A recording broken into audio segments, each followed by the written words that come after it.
Assalamualaikum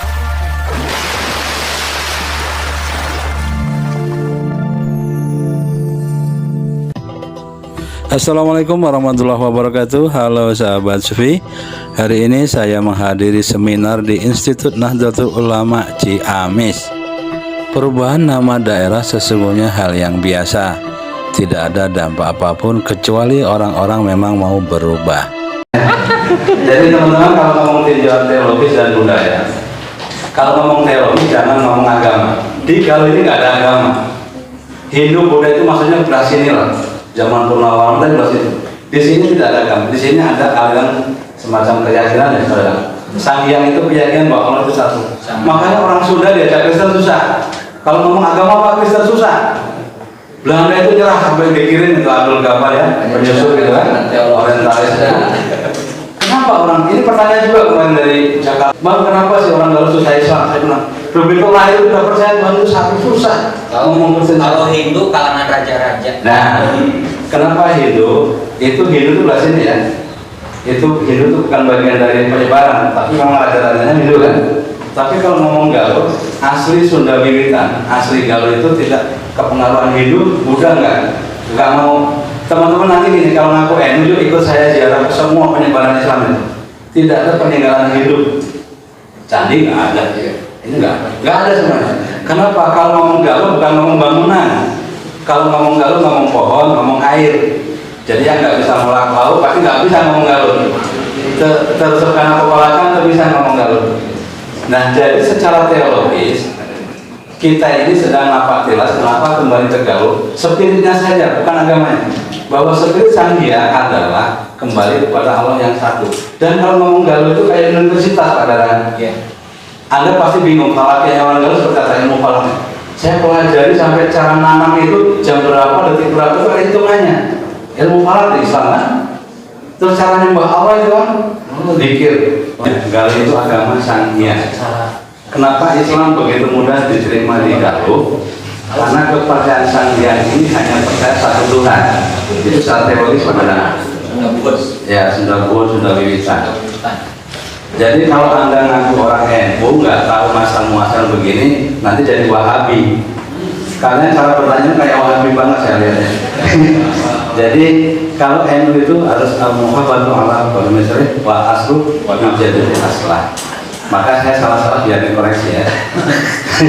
Jadi kalau ngomong aspek teologis teman-teman harus bicara asal muasal, jangan bicara yang sudah kejadian. Karena untuk menjadi Islam ini Galuh ini dimulai dari 1450, kemudian 1500, 1550 dari Kawal itu Pratanggawa ya. Ya, Pratanggawa. Itu tidak berdarah-darah. Kenapa? Karena Islamnya yang masuk walinya bukan wali Wahabi, Pak. Dari sisi sosial yang namanya toleransi siapa yang mengajarkan Bapak Ibu? Orang Jakarta sekarang toleransi itu orang sini orang Galuh. Tapi juga yang paling keras orang Galuh. Jadi orang Galuh itu lulus lihat kata orang Jakarta. Orang Galuh ketika mau diserang itu nggak ada apa-apa. Tapi kalau diganggu Jakarta itu bisa hancur sama orang Galuh. Dan bapak-bapak ingat bapak kalau NU nanti keajangan ngopi bareng gimana ini radikalnya? Saya bilang Ustaz itu sih mau radikal. Begitu datang dari Jakarta ngopi bareng, apa? Galannya di Jakarta. Nah orang Galuh galannya udah keluar daerah. Di sini biasa ya ngopi. Artinya apa? Tradisi diplomasi orang Galuh dari dulu sampai sekarang menghindari tarung bebas. Kenapa Ngahyang di apa? Sang Hyang di Sancang. Karena orang Galuh punya tradisi diplomasinya dari pada hancur-hancuran menghindar tanpa guna. Ya, orang saya Ngalah ya. Itu mengallah. Jadi teman-teman yang mahasiswa tadi Pak yang belum ngomong Kalau PAI, MPI. Nah, jadi kalau Anda PAI, MPI berpikirnya begini. Mungkin ayat naon-naon, panita ayat. Jadi ada yang namanya di universitasnya Pak Nana itu di UIN itu ya. Ada filsafat apa itu pada Marjati ya. Ya. Sangkan paraning dumaji. Ayat Galuh itu pasti pemikirannya itu panjang. Waktu itu berpikir bagaimana mendirikan kerajaan tidak dipengaruhi taruman negara. Dia menciptakan kerajaan yang anti peperangan. Itu kendali semangatnya itu. Nah di Arab sana hidup Nabi Muhammad. berkata dari umur 24 bikin kerajaan Galuh, kemudian di tanah Arab Nabi Muhammad umur 40 diangkat sebagai Rasul. Dan anehnya ada pertukaran sahabat ke sini. Ya Pak Rene. Ini kan luar biasa ya. Berarti apa? Rasul itu udah mantau ke sini tuh. Ini kayaknya ada keturunan model Kapanana, Padang gitu. Rasul udah tahu itu secara firasat seperti itu. Sehingga ada pertukaran zaman sahabat ke sini. Ini pasti bukan tiba-tiba. Kalau kita lebih tua lagi mau mengkaji peradaban, ini kan tanah yang harus kita sambil tersenyum. Karena nabi-nabi itu ke sini mengutus orang-orang ke sini.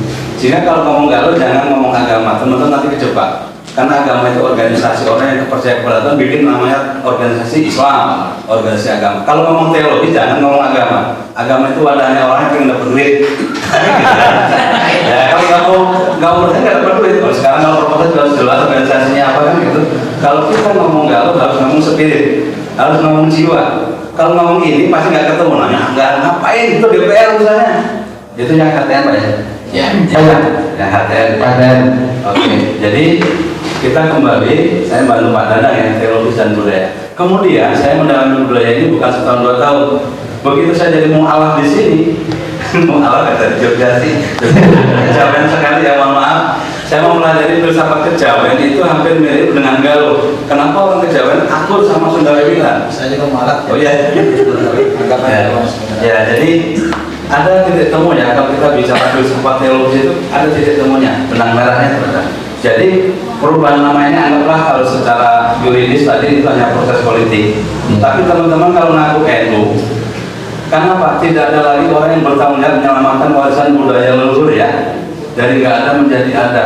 Dan teman-teman ingat ya, itu makam wali pribadisan yang saya kumpulkan itu lewat media, masuk ke media, itu yang merusak teman-teman kita yang sebelah ngaji di Madinah.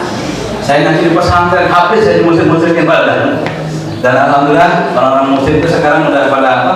Tobat gitu. Karena itu udah salah Pak. Itunya yang kalah.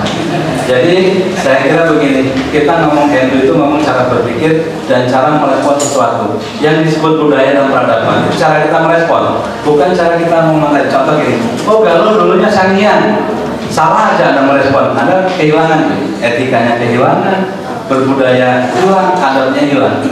Jadi kalau berbicara Galuh, kalau secara teologi dan budaya, jiwanya itu Islam, tapi budayanya kita sesuaikan dengan kekayaan lokal Galuh. Contoh gini, jago kalau ada yang bisa menerjemahkan bagaimana sih saling menghormati, bagaimana sabar, syukur. Orang Jawa nggak bisa, ya Mas? Coba, yang bisa membahasakan syukur, sabar itu hanya bahasa Sunda. Dan luar biasa bahasa Sunda itu ada levelnya. Level benci ada levelnya. Nyaan duduk ada levelnya. Saya pelajari semua linguistik. Hanya ini makanya Rasul memilih Galuh itu. Bahasa-bahasa semua setelah saya pelajari itu menerjemahkan ayat Al-Quran ya, mohon maaf ya bahasa Arab itu kurang. Jadi ada titik temu antara bahasa Arab dan Galuh. Makanya agak mirip-mirip ya. Mereka yang mendalami bahasa Arab kalau nggak ke Galuh pada dan pasti dia kehilangan arah. Ibaratnya ke Madinah tidak ke Mekah seperti itu. Nah, saya bicara ini perjalanan mempelajari karena dulunya bahasa Arab, kemudian saya mempelajari bahasa Arab. Kenapa sih banyak sekali isim mustarok gitu. Ternyata di sini gudangnya isim mustarok di Galuh ini. Benar itu. Saya menyatakan cinta aja, aku bingung bahasanya. Degenya wah bingung. Galuh, kalau benci apa? Galuh. Jadi teman-teman itu hidup di negeri yang diberkahi oleh Allah, banyak karomahnya, banyak orang pintar, bahkan kata Gus Muhammad orang sakti. Dan Gus Muhammad itu kakak kelas kita ya, itu ahli klinik, saya juga ketularan itu. Ya. Nah inilah kekayaan yang kita miliki, teman-teman dari pesantren terutama NU. Kalau ini nggak kita rawat kekayaan ini Pak Gani, ini akan musnah karena tetangga sebelah ini yang ngajinya baru kemarin ngancurin situs-situs. Alhamdulillah sejak ada undang-undang pemajuan budaya, sekarang mereka nggak berani ngencingin makam wali. Dan ulama NU itu merujuk Islam abad 9. Jadi kalau ngomong sejarah, teman-teman harus mengerti itimangsa, harus ngomong priorisasi. Ini ribut Janis, kalau Janis nggak ada hubungan dengan agama. Ini hanya murni urusannya karena Janis nggak hoki. Ya. Dari tahun 1915 sampai sekarang sekitar 90 tahun nggak hoki. Hanya ada pembangunan masa Bupati Taufik Hidayat. Setelah itu melempem sampai sekarang, ngabisin duit. dan saya bagian yang menikmati.